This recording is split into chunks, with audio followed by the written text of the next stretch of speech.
Hello, viewers. Welcome to yet another episode of Pitso Podcast, where we use the past to make sense of the present and hopefully shape the future. We talk about news from yesteryear. My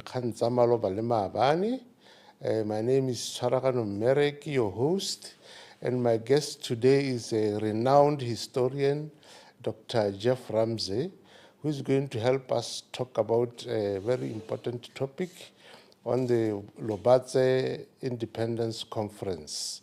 Dr. Ramsay, you are welcome. My pleasure to be here. Thank you, sir, for agreeing to be part of the Pitso Podcast. Kindly introduce yourself for a viewer who might not know who you are and where you are now. Yes, well, as you say, I've been a historian for a very long time now. Yes. More particularly since I settled in Botswana in 1984. Okay. I've been involved in writing and researching history of Botswana. But you have to make a living, so I've at various times here and for 2 years when I went back in Boston, when I was writing up my doctorate. Okay. I've taught at tertiary level and at secondary school level Okay. in various institutions. Here in Botswana? Here in Botswana, but when I was back in Boston, I was teaching at Harvard and Boston University. Okay. And I came back here, I was at Malifi briefly, I was at Tonota College of Education. Okay. I was at Lahai Academy where I became the principal. I remember. And then I was captured by government for 15 years, working in communications in the office of the president. Okay. For Presidents Mohai and Khama, and a little bit into the Masire presidency. Okay. And then I retired out of the civil service and went to my school, which is called Livingston Kolobeng College, Okay. in Block 8 here, Okay. where I'm now the principal. So you've written a lot and you continue to write a lot about the history of Botswana. Is history such an important subject, especially in the days of STEM? Do we still need history? Is there any value in studying history? Let me put it this way. We need Yes. STEM and we need history. Okay. And we need literature. We need Setswana. We need English. Yes. My view of education is we need all of these things. And in terms of looking at skills that might allow people to cope for the future, you need a broad base of skills. I think one of the criticisms I would have of tertiary education in the British model, because it really is the British, is sometimes it's too specialized. And that's where maybe we get these ideas. Certainly in primary and secondary schools, students should be exposed to a wide range of subjects. Some may lean towards more STEM, more vocational training.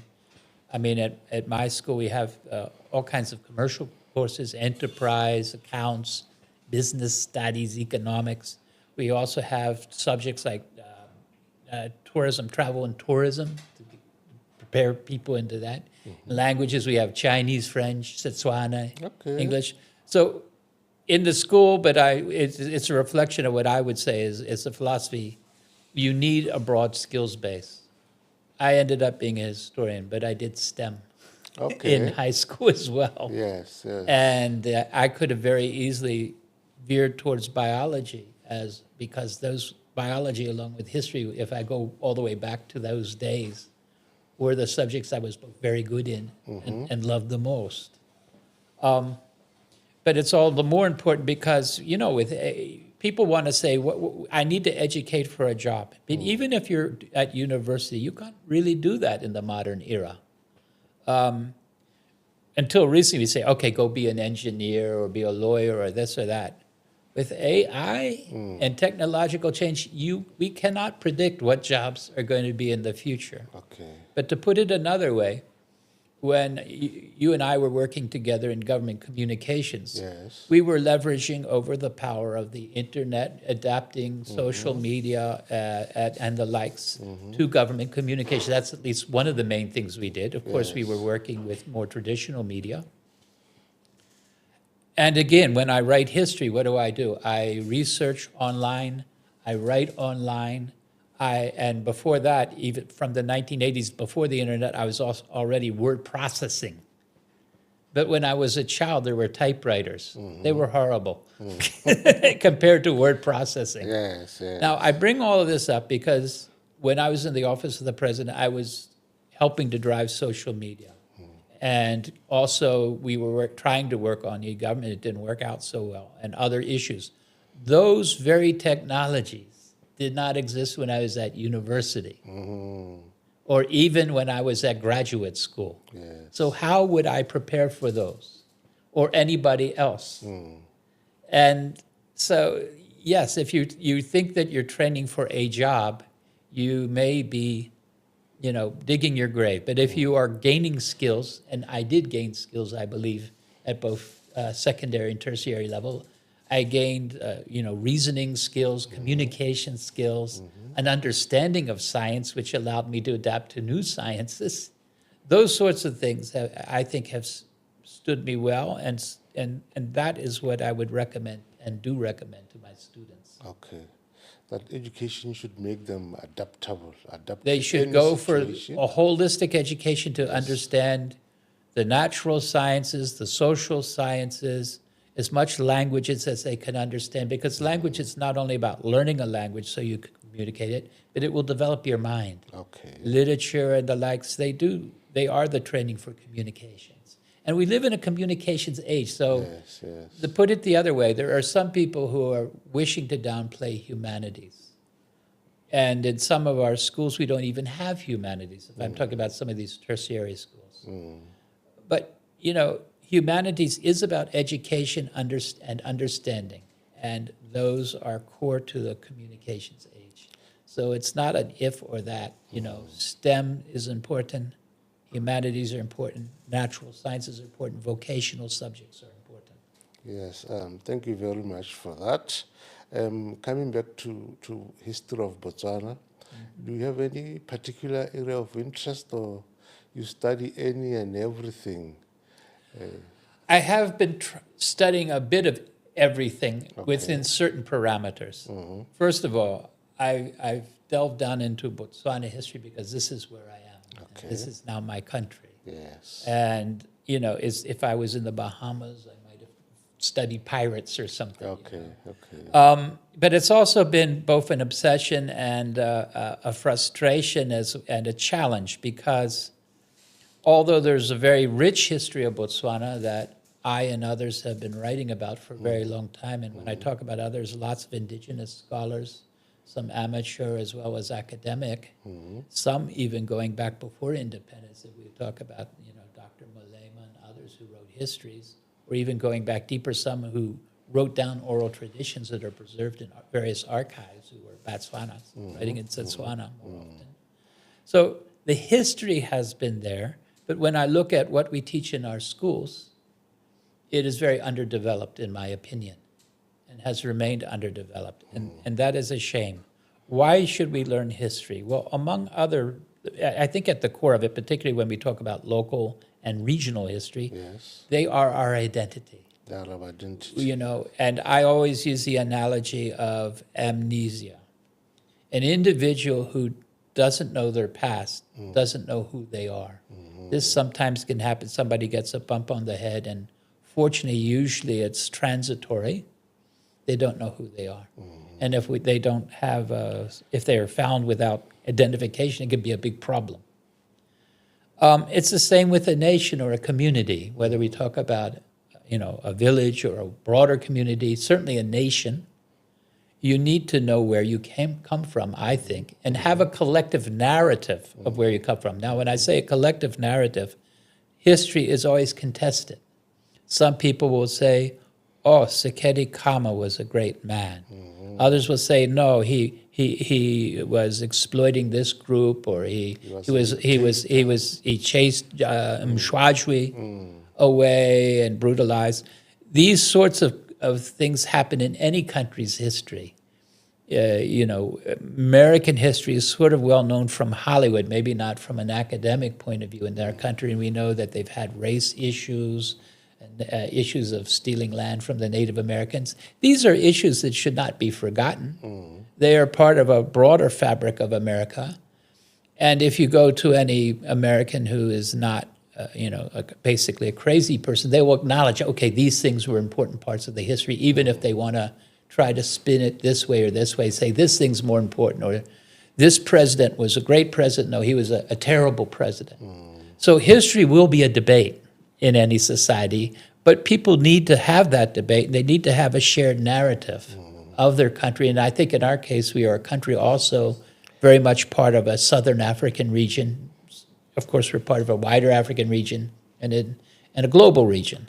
But I think in particular, the core focus should be on our country and our region, because we're too interrelated. Our history interfaces too much with our neighbors to, I think, be ignored. Okay.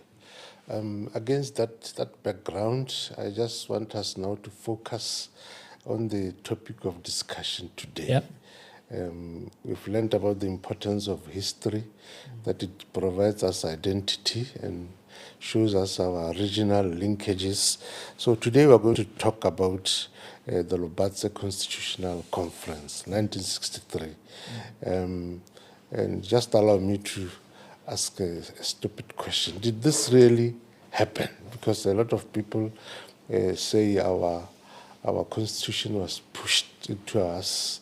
Yeah. Batswana did not participate. So the reason why we're talking about this is to dig out this past so that we know what really happened before 1966. Did this really happen? It absolutely happened. We've got some books in front of us that do talk about it. Yes. Some of the authors of these books I know and talked to. I have a book called, I co-edited it with Fred Morton, but it has multiple authors, mostly indigenous, called Birth of Botswana. It's talked about a little more concisely because the book covers a whole bunch of topics. Yes, it happened. I can also say, well, I've looked at the records. I've looked at the archives. I've talked to Mutsamai Impo about it. I've talked to Peter Focus about it. I've talked to the late Sir Ketumile. Well, all these people I'm saying are actually, unfortunately, late right now. I've talked to a number of the participants about it. I've seen the record. I mean, including Linswe, Batwain. These are people who have related. They were there. They've related. So yes, it happened, and it was a very, very important milestone in the development of Botswana. More so, that our current constitution is fundamentally a product of 1963. There were some amendments we can get into, some modifications in 1966 when sovereignty was transferred from what was then self-governing Botswana Land Protectorate to becoming a sovereign republic of Botswana.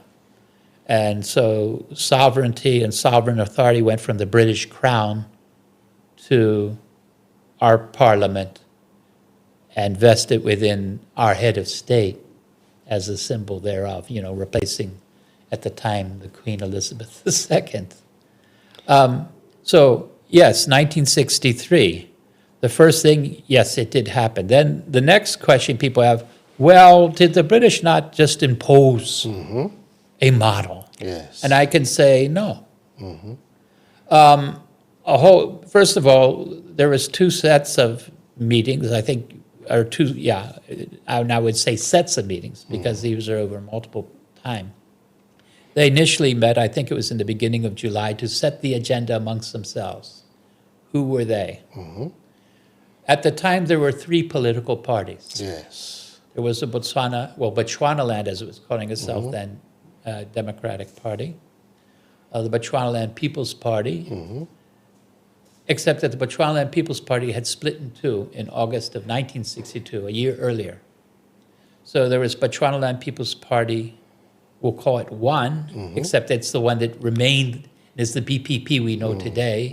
It was then led by K.T. Mutsete, Philip Matante, and they had a gentleman named Mukholodi who was with them. And that was delegation from Bechuanaland People's Party. But then there was a separate Bechuanaland People's Party, which after the conference in 1964 changed its name to Botswana Independence Party, Yes. using the name Botswana. And that was led by Mutsumai Impo. And at the conference, he had a gentleman named Cheng and a gentleman named Tlale with him. But there was the Bechuanaland Democratic Party, as he said, led by Seretse Khama. Yes. And he had with him Masire, or the future Sir Ketumile Masire, and Nwako. Yes. Nwako. Mutakola. Mutakola. Yes. Yes. Others who were there, well, the chiefs, the Dikgosi, they had their, what had been African Advisory Council, which they had been dominating in the past. They were ex officio in some of these. And so they were represented by Batwain Wabobedi, Mokosi, Dinswe Wabobedi. But like I say, they were representing more broadly the recognized Dikgosi of that time. Mr. Chan was the then representative on the Legislative Council for the Asian community. So he was there. There was 3 Europeans, because at that time, there had been a previous constitution that had come into effect in 1961, where there was a legislative council where Europeans, Asians, Africans had separate representation, 10, 1, plus some officials.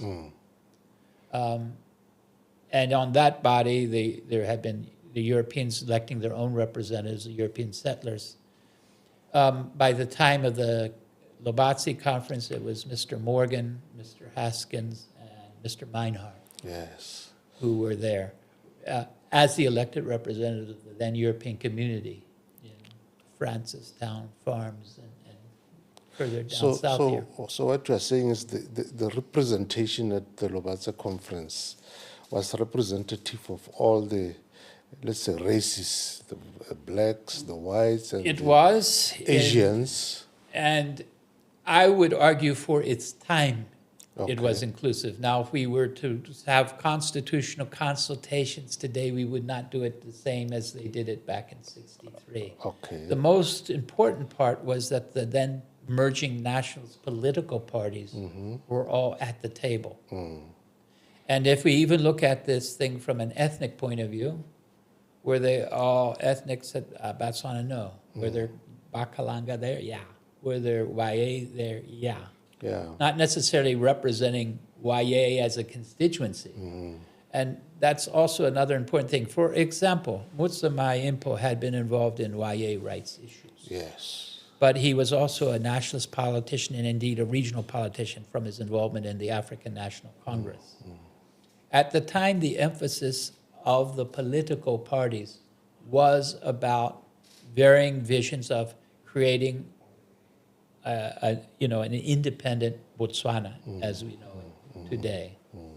And they, despite their differences, emphasis on Pan-Africanism maybe, but more so on pace of independence, there was a good deal of common consensus between what might be described as a somewhat more moderate Democratic Party and a somewhat more radical People's Party. They both basically had the same aim. They wanted to establish an elected government that would lead Botswana to independence. And in the process, though they were sometimes cautious about how they put it, curtail to some degree the powers of Bohosi.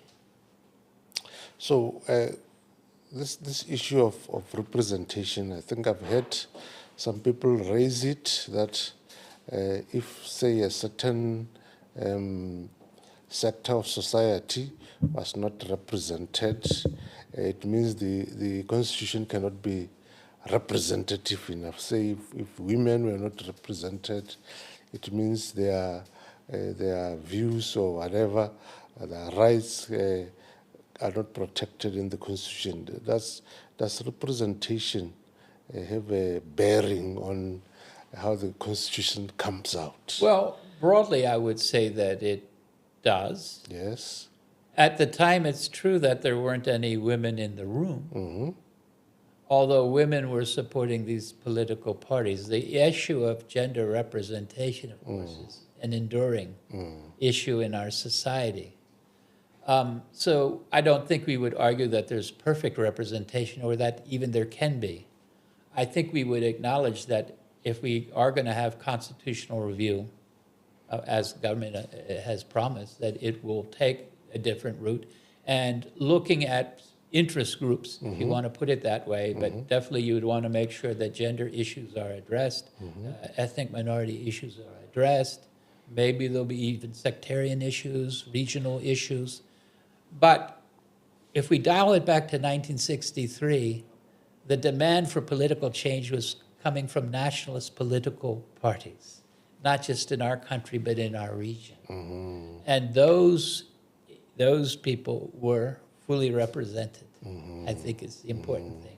So we won't say that 63 is a model for 2026, 2027, but I think if we try to deny that 63 wasn't an inclusive process for its time, leading to a constitution, I think we're lying to ourselves, basically. Because maybe we should go into the details. First of all, when they were setting the agenda, the British, to a certain extent, pulled the rug out of the more radical nationalists by conceding very big issues. You know, some of the Dikgosi and some of the whites had been, you know, they were comfortable with the constitution that had always been seen as a transitory arrangement by the administration and in London, and by the nationalists as well.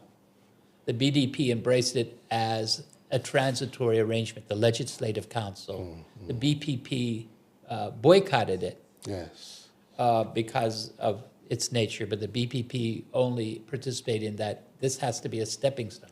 Well, the demand was one person, one vote, which means women as well as men.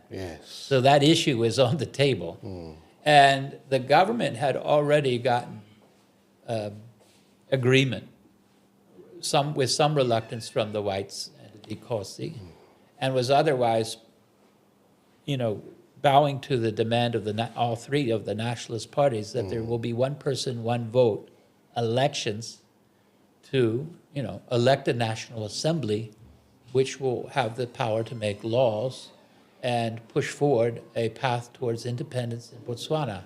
That is what the BPP had been demanding and thinking that they would have to struggle for. And they had indeed, if we want to give them credit, they had been struggling for it. And so we can't dismiss their contribution there. Originally, they were also demanding independence in 63, but even when they got to the conference, even Matante recognized that, well, we need to do certain steps to get ourselves to independence. Now, Matante at the time wanted to have the Lobatse conference in Britain. And he argued, well, it would be more neutral. And he had his arguments. But what can be said is that none of the other parties wanted to go to London, not just because of the cost. Maybe some of them would have loved to go to London. But, you know, they thought that it would be more practical. It would be also more reasonable because they're representing constituents. If they're in country, they can reach out to their constituents. So that demand, we won't, you know, Matante had his reasons, but that did not go ahead, and it did not find support among the others. Having said that, it's also been suggested by Focus and others that, you know, Matante was uncomfortable. He might have been tempted to walk out in Lobatse in 63, but he really couldn't because on the one hand, his president was still Motsete, who was locked in. And the other BPP was there. The other BPP was there. And so actually Matante didn't walk out. He was not inclined to because he didn't want to also, well, at least this has been suggested by others, that the reason he was, any mumblings about maybe boycotting was not going to happen is because he knew the others would move ahead, including Motsamai Impo's rival BPP. So be that as it may, everybody was there. They set the agenda, and contrary to what people say, they just didn't get a model and accept it. There were some very big issues on the table. A lot of the Dikgosi wanted a more federal Botswana, for example. Yes, yes. Where tribal territories would be, federated together. There would be much more powerful local government.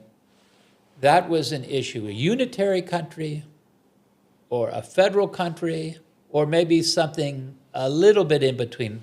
Now, the nationalist parties, all of them wanted a strong central government. Yes. And that is certainly what we got. And it was a matter of compromising to some degree with the Dikgosi. Because, yes, in the end, we did get local government with elected, councils and the likes. But we didn't get what we would call a federal government within that context. Yes. The central government was supreme. Then the issue is, well, what about the Dikgosi? There's different models. The Dikgosi could have had ex officio status in parliament. But it was thought even among some of the Dikgosi that would politically compromise them. And the nationalists were quite against this because now the Dikgosi would probably be having too much of a say in parliament. The second option was to create an upper chamber where the Dikgosi could be, having their own sort of parliament, but perhaps include others. Now, this concept was later developed and became a pillar of the Botswana National Front, Khama, proposals going back even to, I think, pamphlet number 1, but the idea of a house of nationality, which later evolved at various times within BNF. But the concept, and that could have been an inclusive house, it might have been a good thing, it's a political debate. But that is, again, not was accepted. Instead, there was the more compromised, the more watered down House of Chiefs, or today's Ntlo ya Dikgosi. So earlier on you said history is a contested terrain. Yeah. As we're talking about Dikgosi, I think I remember Khafela II saying that Dikgosi were not represented. With all this evidence, these books before us of the men who participated, Seretse Khama, Masire, Alan Tilbury and Focus, Motamaimpo, saying the chiefs were there, and other archival materials. What could be the reason?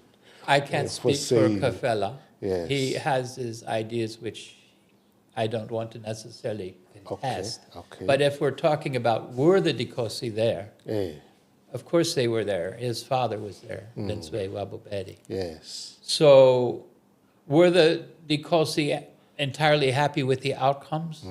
They weren't entirely happy in 63. They had second thoughts in 64 and 65 and 66. But all along the way they were consulted, they compromised, and they accepted this constitution. It would be, while we can debate the narrative itself, I think it needs to be recognized that on the one hand they were there, but on the other hand, if a lot of the negotiating and disagreements and arguments were centered on the Dikgosi and their future role, because up until the mid-60s, Dikgosi played a very powerful political as well as social role in the affairs of their Merafe. They were owning their territories, so to speak. So to speak. Yes. They were the guardians, the trustees of their territories, their tribal territories. That's why they favored a federal model. I think so. Plus, they had been talking. People like Sekedi Khama was late by the time, but Sekedi Khama and Batwain had tried to create a federal African authority in the 1950s. Okay. But that had been rejected by the key person that they wanted to join them, which was Kosikari. Okay. So, but they had tried to do that both to find a way around British objections to LegCo and to consolidate and bring the tribal communities of Merafe together, more particularly in that time, the recognized ones. Well, the Dikgosi were there, and even after Lobatse, they accepted the House of Chiefs as a compromise.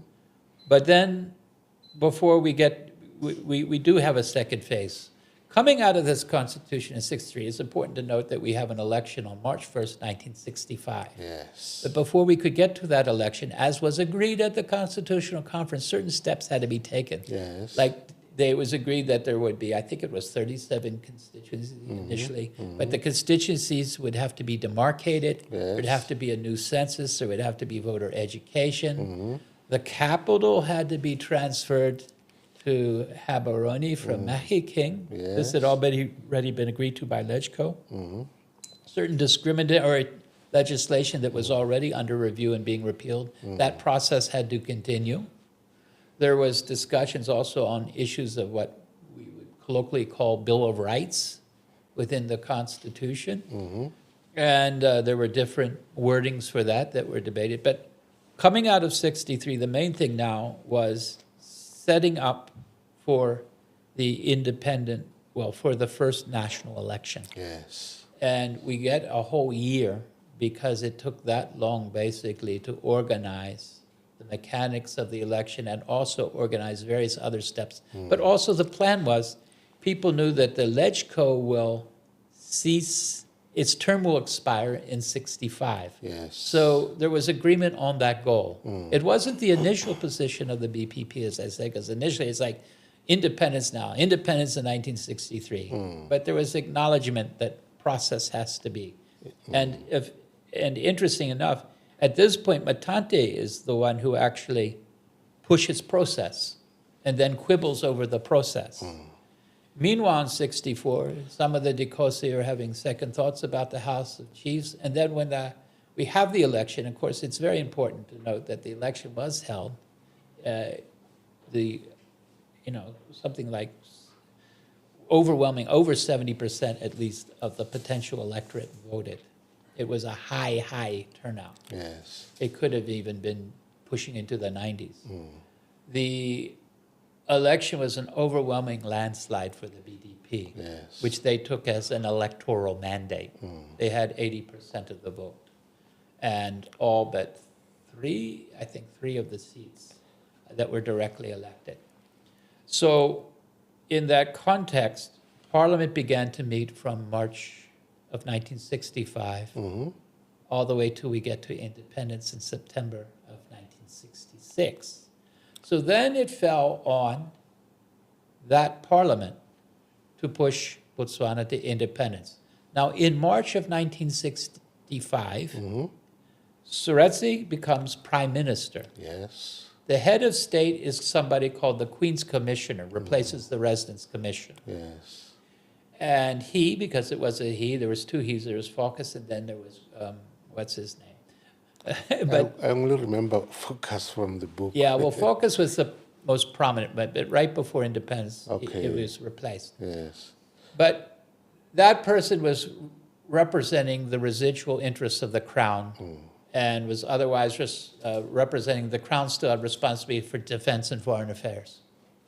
But Botswana was now self-governing. It was still Botswana Land Protectorate. It was self-governing.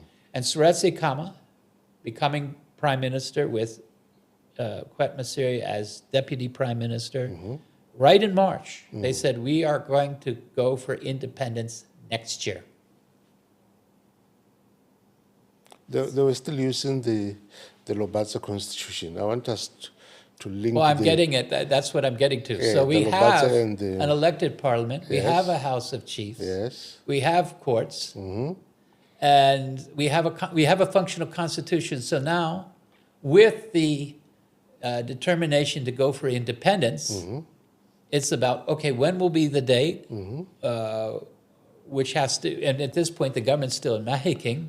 So the move from Mahikeng to Gaborone, building begins in 64 of Gaborone. Yes. And it's only, the move is only in February 65 where they actually move the government physically from the Imperial Reserve in Mahikeng to Gaborone. So Parliament's meeting, making all kinds of laws that are setting up Botswana for independence. And that includes, ultimately, some amendments to the 1963 Constitution. And so here's another debate. Botswana could have been like a lot of countries like Jamaica still today, where the British monarch is still the head of state represented by a governor general. So the Queen's commissioner could have been replaced by a governor general. Okay. But this was neither the trend in Africa, outside of Mauritius for a little while, Okay. nor what the political parties wanted. They wanted to have a republic of Botswana. Yes. And by political parties, okay, the BPP was in agreement with this, but this is the BDP is now in the driver's seat. Yes, because they have the majority in They have the parliament. majority, they formed a government. Yes. So in the process of 65, there is some reservations again from the Dikgosi. They're in this House of Chiefs, they feel sidelined. There is meetings between them and the Queen's Commissioner, still focus. And they, with some reluctance, agree that they'll move forward with the Constitution that will be a republic. They do gain a little more authority in the House of Chiefs. So anyway, the amendments to the Constitution are passed. What is the mandate for that? It's the mandate from the Parliament itself that had been elected by the people in that year, overwhelmingly. So effectively, you are saying the Constitution was not imposed. It was I'm certainly saying it was not imposed. it was a domestic process Yeah. which ended in Parliament. Pushed. I'm not saying it's a perfect process, but it was a local process. I won't discount the fact that British officials were guiding the process, Yes. showing different models which they were looking at. The Bill of Rights, well, it's fundamentally based on the Universal Declaration of Rights of the United Nations, which was basically domesticated into most countries at that time. But the previous models came from Kenya, Nigeria, Uganda. We tended to lean more to the Ugandan wording, but in the end, the words were drafted, confirmed, assented to. And so the big question was republic or Monarchy. some kind of commonwealth type of thing. Where they went for republic. Modification of the House of Chiefs, okay. By now, the white community is, they've accepted this new dispensation. At this point, Matante, who had said, okay, we should have the original talks in London. Now he's saying, before we can go to London, we have to have a constitutional conference, convention, whatever here. Again, I'm not going to dismiss he was a politician, he had his way. And I think, by the way, it is a shame that we don't have a book, an autobiography or a deep biography of Matante to do him justice. But I think I remember in the 90s you wrote a paper on Matante. I remember you presented it at UB. There's papers, but I must be honest that I think it's a shame that we don't have Matante's voice in his own book. Yes. Because he was an important person to give credit where credit is due. Yes. Anyway, he wanted now to take the process locally, maybe have another election. Well, the BDP wasn't going to agree to that. We just had an election. We have a mandate. Yes. And we have to go to London to now negotiate the independence with the Brits. And so Matante went there, but he went there knowing that he was going to boycott. He wanted to make his position clear in London. Okay. So Matante went to London. He went in a slightly different route. He went via Lusaka. Part of the reasoning could be that he was persona non grata in South Africa. Okay. So even some of the others were semi-persona non grata in South Africa, but Seretse at least was given a pass to pass through the airport. So he went via today's OR Tambo, then Jan Smuts Airport. Anyway, they all arrived in London. And at the meeting, there was who was representing Matante as leader of the opposition. Seretse with Masire as his deputy, representing the government. Okay. Batwain representing House of Chiefs. That's the delegation. Then there's British officials on the other side, the Queen's commissioners sitting in. And this is early in 1966. This is in January, I think, 66. And by then, it's a matter of the British assenting to what the Botswana Land Protectorate Parliament, as it was then, the National Assembly, had passed as their constitution, which was for a republic, for some changes in the Bill of Rights, for a modest change in the House of Chiefs. Batswana agreed with this, and the Brits. There was some effort to get Matante to stay, to compromise. Batswana was trying to pull Matante here and here, but it didn't work. Matante wanted to make his point, and he made his point. And so after the opening session, where he stayed, he heard the openings, including the opening positions of everybody, and then his final position was then to leave. And so he did.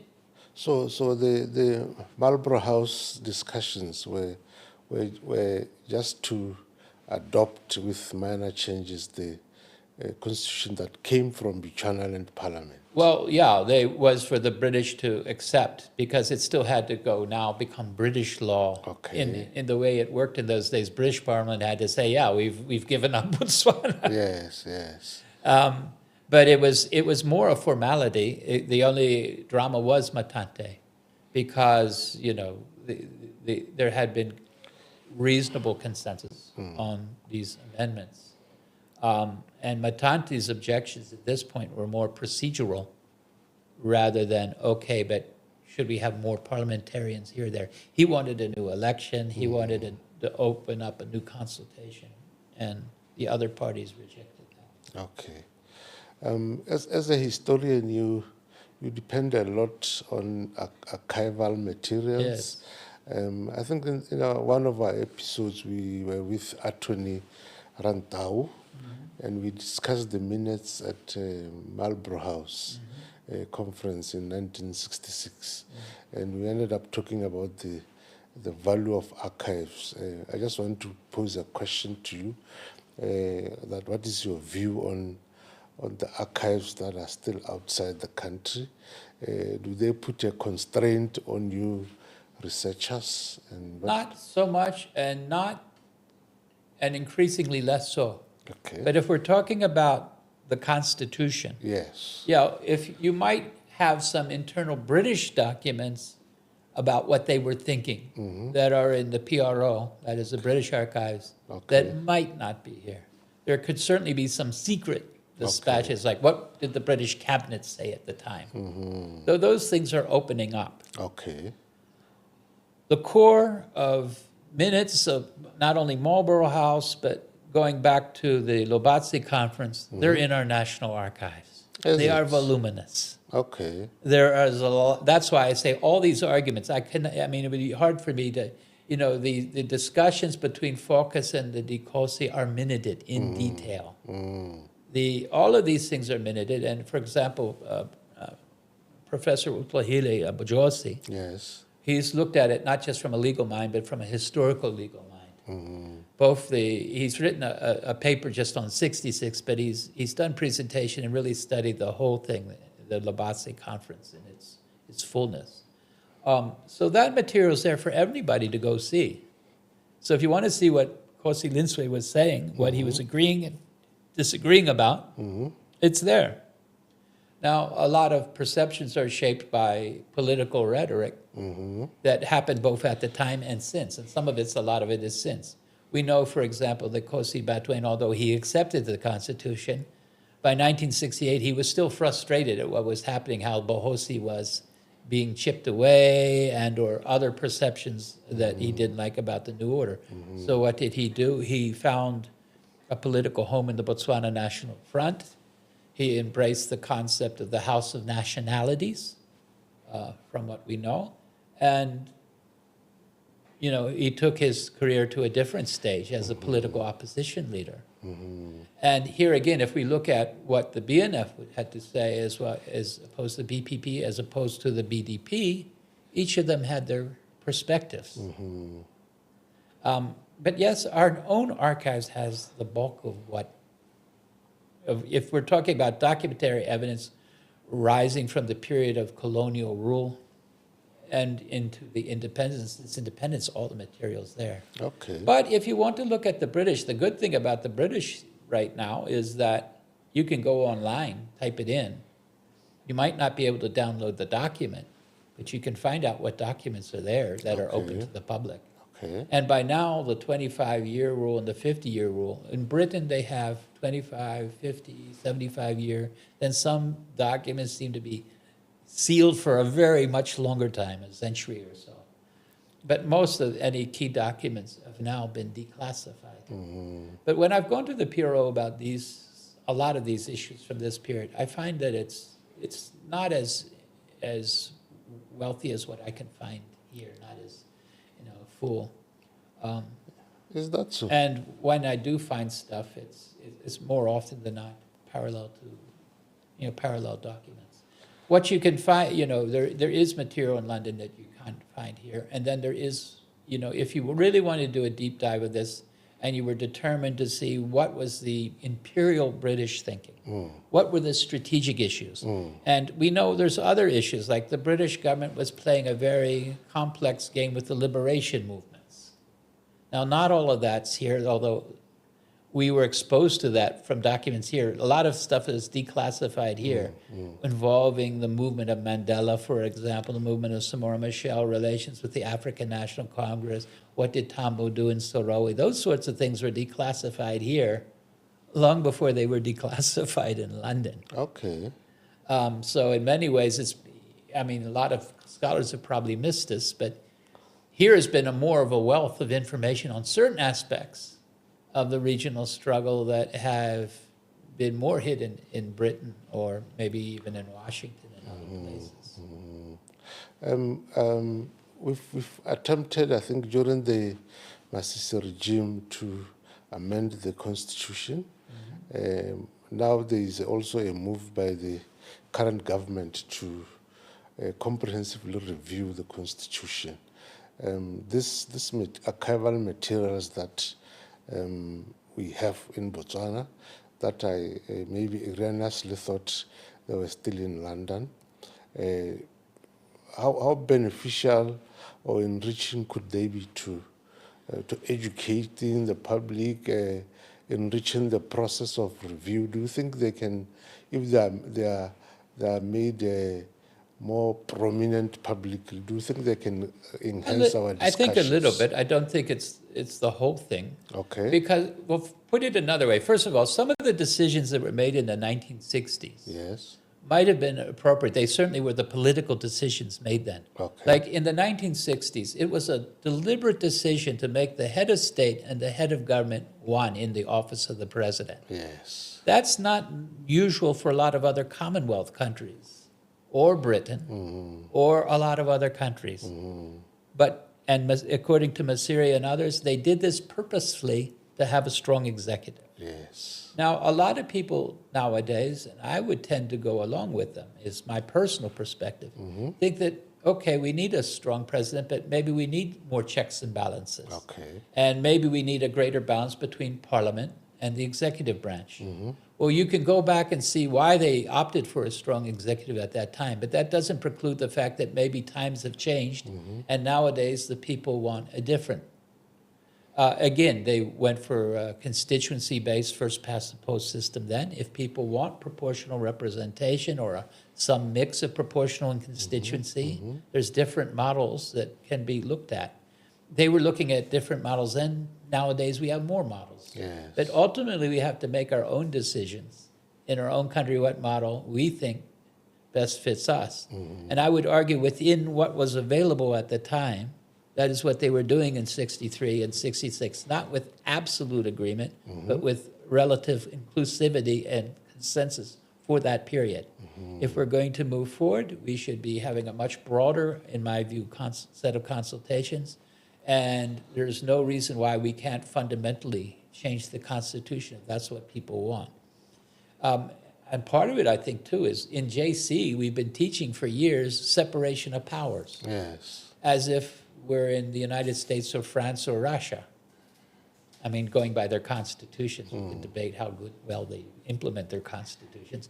But there is a political view, it's sometimes called the Montesquieu view, Yes. which is that you have an executive, the judiciary, and the parliament or the Congress as separate branches of government, each with balancing. There's some appointments go through here, go through there. They counterbalance each other. That's not really what you have in a parliamentary system of government. The judiciary should be independent, and there's a whole big debate we could have about how we might make the judiciary more independent. That's a big, lively debate already. But in a parliamentary system, the legislative branch and the executive branch are fused. This is true in Britain, it's true in Canada, it's true in Botswana. How do you become the president? You de facto get a majority of parliament, either through coalition. UDC is a coalition of sorts. Though you can have individual membership, but we don't need to go in that. Or outright majority. For years, the BDP had a majority of seats in the parliament, and for most years, a majority of the vote, with one exception until the last election. And because we had first past the post, they were able to have a substantial majority, plus specially elected, and that is how. And we had a system which is very much unique to us. I mean, there might be another country too, but we had the MP candidates acting also as electors, so that we could, for example, swear in presidents as soon as their party members reached a threshold of over 50. So Duma Boko was able to be sworn in, I think it was November 1st, if I remember, or the day after the election, because once the Independent Election Commission confirmed that the UDC had a majority of the seats, that automatically made him. Now, had we had a hung parliament, as some people thought would happen, then it would have had to go to parliament, and parliament would have had to elect a president. Now, all of that is what we have today, which has come out of our history, but some people want a direct election of a president. But as a parliamentary system, cabinet also comes from parliament, which means you can't really separate the ruling party and its cabinet and its head and our head of state from the ruling party or coalition in parliament itself. But as we see in, say, a place like America or France, you can have a president from one party and parliament being in the hands of another party, which then becomes a real check and balance. Yes. Now, our founders, that is the Masires and the likes, Seretses, and indeed, it seems the opposition, they wanted a stronger government to drive forward. Nowadays, maybe people would be more interested in checks and balances. Maybe one last question as we draw to us close. You just mentioned the Americans. I think their constitution is the oldest surviving constitution, over 200 years. It can be debated between different countries, but it's certainly one of the oldest. Yes, but they don't seem to be, if it's the right way to say it, they don't seem to be in a hurry to change the constitution, to overhaul. Well, they have provision for amendment, and the system in America, technically they could do what we are proposing to do in our country. They can call a constitutional convention and change the whole thing. Okay. But there is a certain conservatism about, well, if it's been working. But of course, although they've only had, 26 amendments, I think, to the Constitution, some of them are very fundamental, like giving African Americans citizenship, the right to vote, abolishing slavery, that was huge, giving everybody the right to vote, making the Senate elected. Originally, it was appointed by states. There's been very important ones. But then the other constitutional changes in America, a lot of it comes out of the Supreme Court. Okay. And there's, of course, a big debate now about a constitutional court in Botswana.